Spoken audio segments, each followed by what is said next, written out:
My name is Mary. At 88 years old, I've spent over 4 decades as a hospice nurse in Delaware, holding the hands of over 1,000 people as they crossed the threshold.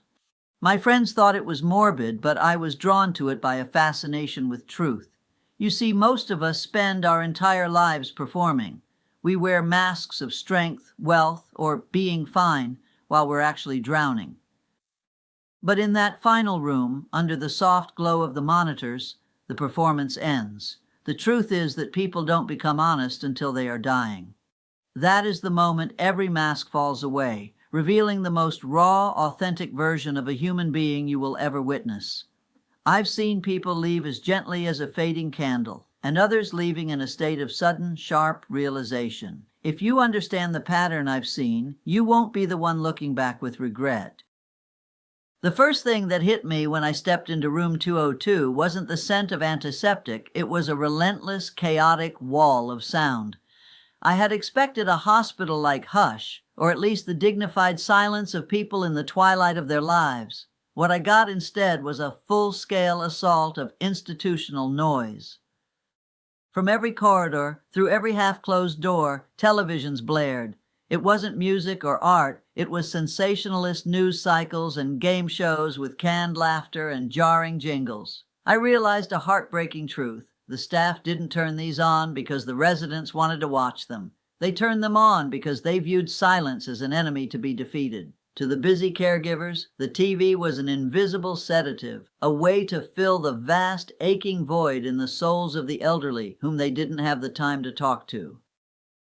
Lying on that strange bed, I tried to open my notebook, but the words danced to the rhythm of a sports commentator from the next room and a pharmaceutical ad from across the hall. At home, silence is my property. It's where I reflect, where I find myself. At Sunnyvale, silence had been confiscated and replaced with a soulless artificial hum designed to trick the brain into thinking, you aren't alone. But as I stared at the sterile white walls, I knew this noise only magnified the profound emptiness of the place. It was a fake companionship that masked the fact that here, nobody was actually listening to anyone. Monday morning at Sunnyvale began not with sunlight, but with the rhythmic thud of heavy footsteps and fluorescent lights flickering to life at exactly 6:30 a.m. At 88, I've learned to listen to my body, waking when my mind is ready and making tea when I feel at peace. But here, my body belonged to an Excel spreadsheet in a nurse's hand. Everything was operated with a terrifying mechanical precision. Breakfast at 7:30, meds at 8, blood pressure check immediately after.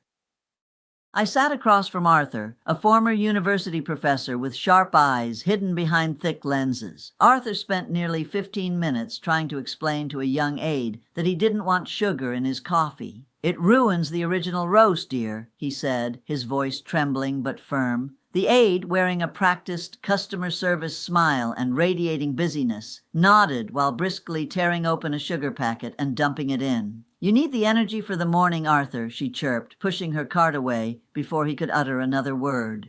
I watched Arthur stare at his coffee, as if staring at a failure of human dignity. I realized then that cruelty here didn't come from malice. It came from a mechanical kindness. When you lose control over the smallest things, the taste of your coffee, or when to open a window, the architecture of the self begins to crumble. These decisions aren't trivial. They are the bricks of identity. At Sunnyvale, they weren't caring for people. They were maintaining biological machines on an optimized schedule. By lunchtime, the common room was filled with nearly 50 people, yet the air was thick with a strange, heavy quiet, despite the TVs blaring on the walls. I sat next to Clara, an 82-year-old woman whose eyes were permanently glued to the parking lot outside. We sat so close our elbows nearly touched, yet between us lay an unbridgeable chasm. This was communal loneliness, a type of isolation far more painful than living alone in a quiet apartment. At home, when I feel lonely, it is a silence I own. I can call Sarah, water my plants, or put on a jazz record. That loneliness is a choice or a state I have the power to end.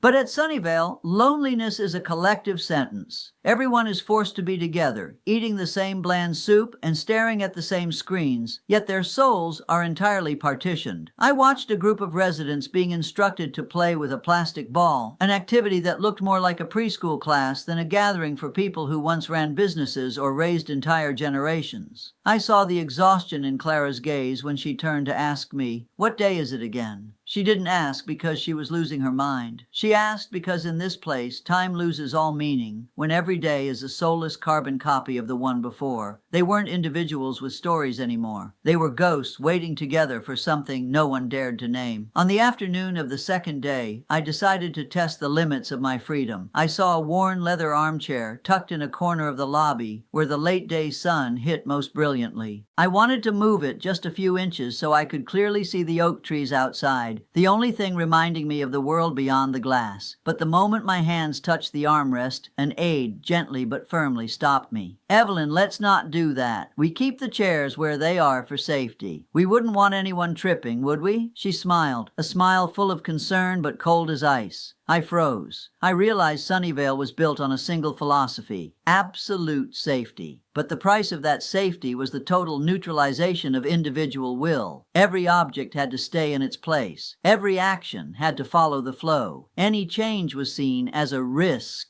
Their kindness was a luxury glass cage. They looked at me, but they didn't see an 88-year-old woman with a sharp intellect. They saw a risk management subject. I caught myself sneaking to turn off the TV when everyone was dozing, only to see it turned back on 5 minutes later by another aide who said it was for atmosphere. I felt myself slowly turning into a piece of high-end furniture, cleaned, placed correctly, well-preserved, but absolutely forbidden from having a voice. My resistance was silent, but it screamed inside, "I am still here. I am still a person." Amidst the suffocating air of resignation, I began to notice the lone sparks, the people who refused to be diluted by the system. There was Rose, 91, who spent her days pushing a small cart filled with old paperbacks through the halls. Rose called it her mobile library. She didn't just deliver books. She debated authors, argued over plot twists, and forced the desperate to read something other than the daily menu. Then there was Mr. Miller, who spent every morning at a writing desk by the window, meticulously crafting handwritten letters in purple ink. When I asked who he was writing to, Miller smiled. "To my friends who have passed, and to myself from 50 years ago. If I don't write, our stories disappear with this building."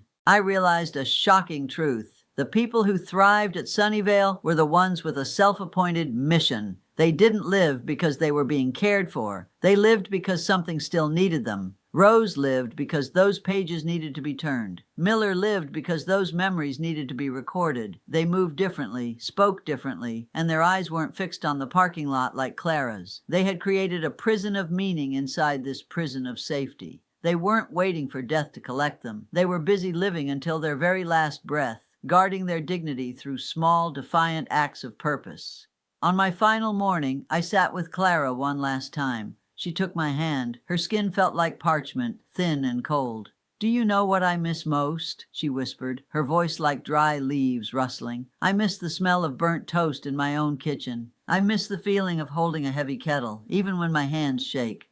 Her words struck a chord deep in my soul. Clara didn't miss grand things. She missed the risks of freedom. At Sunnyvale, everything is chopped, softened, and served to ensure no one gets burned, no one falls, no one is ever in danger. But as Clara said, they protect us so much that we no longer have a reason to exist. I would rather fall once in my own messy kitchen than live another 10 years in this meaningless safety. I thought about Sarah and all the other children. Do they put their parents here because they love them or because they are afraid of the risks of old age? They choose peace of mind for themselves so they can sleep at night knowing mom won't trip. But they inadvertently steal her right to live a full life. The safety society praises is actually a curse upon human dignity. A life without the right to make a mistake, to be messy, or to feel your own pain isn't a life at all. It's just a prolonged existence. As the automatic doors of Sunnyvale slid open for the last time, I stepped out and took a deep breath of air that smelled of wild grass and car exhaust. Air that hadn't been filtered by a central cooling system. Back in my own kitchen, I didn't rush to rest. I turned on the stove and brewed a cup of coffee that was incredibly bitter at 10 p.m., an illogical act that served as my manifesto of freedom. A nursing home isn't an address, Sarah, I told my daughter when she visited the next morning. It begins the day you stop having something that needs you. I looked directly into the lens, my 88-year-old eyes bright with clarity. Don't just look for a safe place to grow old. Find a reason to wake up every morning. Let a seedling, a half-read book, or a bitter cup of coffee keep you in your own kitchen.